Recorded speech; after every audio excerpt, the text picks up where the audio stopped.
In that box, I've given you a number of stories of immigrants who are being detained and deported. One story in particular stands out. It's a picture of a family not trying to stay in this country, but trying to escape from this country into Canada. They were trying to get across the Canadian border. This picture really resonated with me because, like Renee, my mother is a child survivor of the Holocaust as well.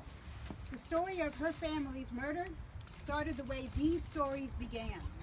At the beginning of World War II, my mother's family was denied permission to immigrate to America or any other country.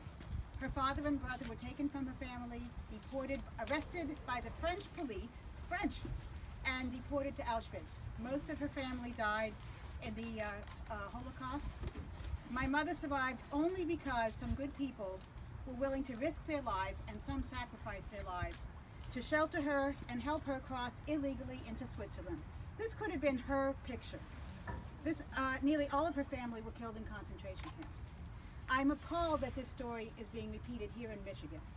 These recent ICE and U.S. Border Patrol activities are un-American, violate the basic American values inscribed on the Statue of Liberty, which has been an inspiration all around the world. We are a nation of immigrants, and the very soul of our country is at stake. These are our core values. Many of these family and children, many of them are U.S. citizens, have done nothing wrong. When exactly did the Dreamers break the law? When they obeyed their parents as young children crossing into this country? When they continued to go to school the day after they turned 18? There but for the grace of God goes I. They've done nothing wrong. We know that America's immigration system has been broken for decades. We've been trying to fix it for a long time. Undocumented immigrants need a path to citizenship. American businesses need immigrant workers, whether the workers are picking our food or seeking jobs after getting advanced degrees at American universities. This is not good for American business. This is not good for the American economy.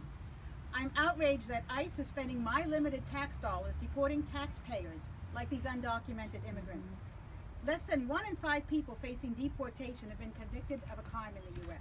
We're not deporting criminals. 80% have no criminal record at all. ICE should be prioritizing violent criminals who pose a real threat to our security and safety. Many of these, as Terry has said, were parents who were detained while driving their children to school or driving to work. ICE is racially profiling immigrants for the danger of driving while Latino, or driving while Muslim, driving while brown. That's not right. These raids create a climate of fear. They're discouraging our undocumented immigrants from working with the police and schools, and they put our communities in danger. These families are not willing to go to the police if there is something wrong because they're afraid of the consequences. So they have no police protection, and that leaves all of us unsafe. I do not want my country to be breaking up families. Hard-working taxpayers like these should have a pathway to citizenship, not deportation. Absolutely. Many undocumented immigrants have children who are American citizens. These families are now being advised to choose who they want to take care of their children if the parents are deported. These American citizens, these children, are living in fear that their parents will be detained and deported while they face an uncertain future, possibly in foster care. Is this how we make America great again? No way.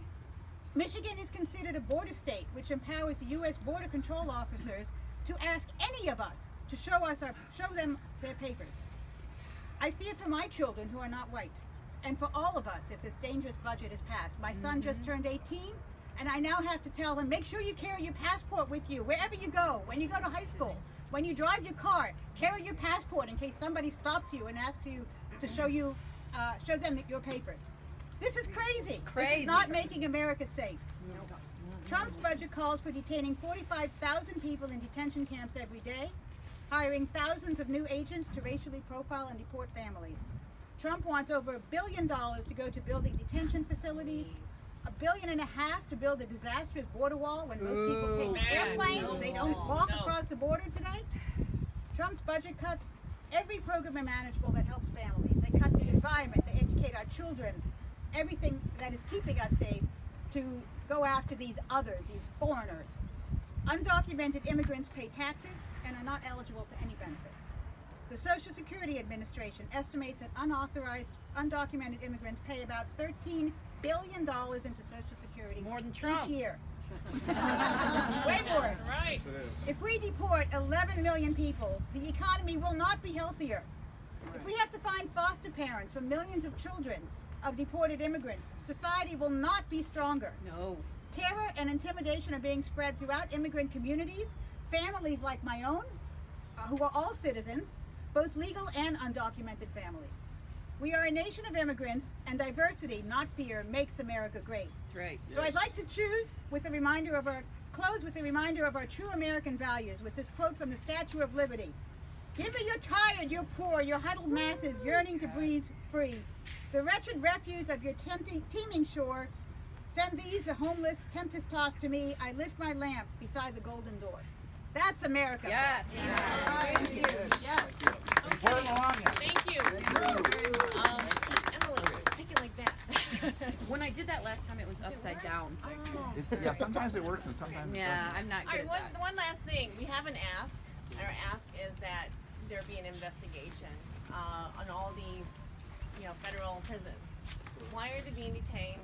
What did they do as a crime? Because we're pretty sure that they didn't do a violent crime, and they're not being treated right. We have videos of daughters crying that their dad looks thinner in 3 days, and she's afraid, how is he going to look to that? We don't want to see these children in that situation. They vow that they will be lawyers and doctors, and they will remember this. But we need to make sure that there's some investigations. We're asking Senator Peters, please do an investigation of detention centers, and we believe that there needs to be some fair justice for those fathers and mothers that are being detained. Absolutely. Well, I certainly will relay the message to the senator. I really want to thank you all for coming here today. This is an incredibly important issue and set of issues. I can say unequivocally that Senator Peters opposes Donald Trump's budget. He's made it very clear that he opposes this budget. He's made it very clear that the priorities that the president has put forward in this budget are completely unacceptable. And, I don't know if there's a whole lot more that I can say that the speakers didn't already say. His mother, who's still with us, is an immigrant. Madeline, she lives up here in the Rochester area. We're a country of immigrants. My great-grandparents are immigrants. So many of you, I think, probably have similar stories like that. Somebody was always other at some point in our past. And if we don't stand up and say with a loud and clear voice that America has its values, and we talked about the Statue of Liberty, our American values are welcoming, as a welcoming nation, not as one that chases people who are trying to escape. That is fundamentally not who we are. And so I'm looking forward to going back and talking to the senator about this. I'm looking forward to breaking these stories up and reading through them and relaying these to the senator, and I'm looking forward to, and I'm proud to work for somebody who understands this. We're working for somebody who is on this side of the issue, and I think it's really important that we do everything we can to tell these stories. And so I will tell him about this ask for the investigation. I think having asks like that sometimes allow you to get to the kind of the core of what the policy is. Right. Certainly it's a reasonable request.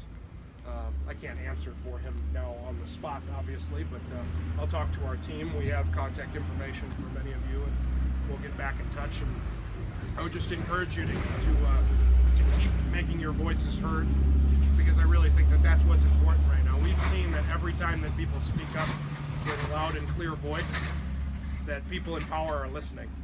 And so this has been very important for us to have you here telling us these stories.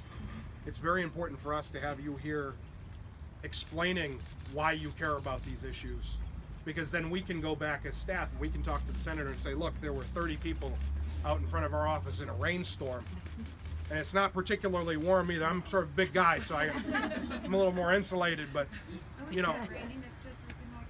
It didn't rain at the inauguration. What are you talking about? I know the previous one of these who said, oh, there's 700 people out here.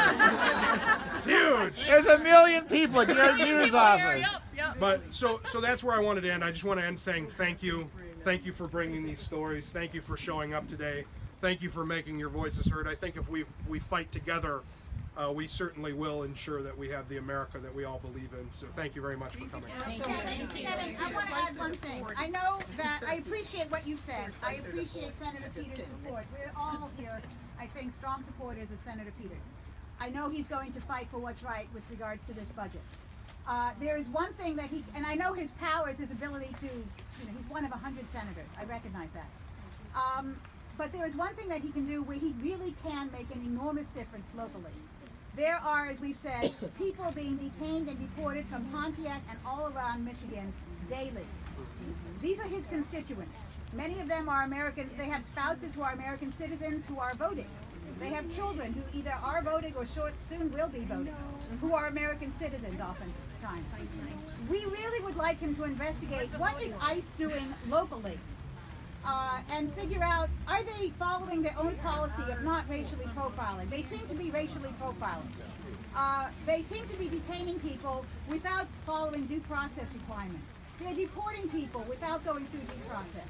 We would like him, as part of the constituent services that you do in this office, to look into this and let us know what exactly is going on, because we're not getting much information out of ICE. Absolutely. Well, thank you for that. And one other thing I didn't mention earlier is that the senator drew in the DHS secretary. The senator brought in the DHS secretary on Monday last week and had a roundtable with some immigrant community leaders talking about these issues. So when we've had an opportunity to put it front and center, we certainly have, and we will continue to do that. And I will take that to our team. And Okay, we'll this take is a a look at local constituent service issue, which you can do. Thank you.